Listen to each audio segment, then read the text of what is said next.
We use simple verb after can. For example, I can drive a car. In Turkish, araba sürebilirim. We use can for general ability. For example, I can drive a car. Or, can you speak English? She can pass. She can recover, she can beat it. She can hear.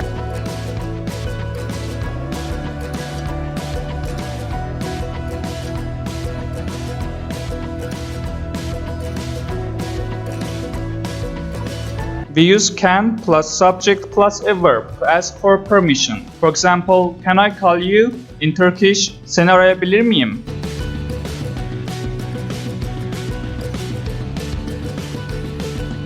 Can someone open a window? Can I borrow your laptop? Can I borrow your pencil if you're done? Can I come in?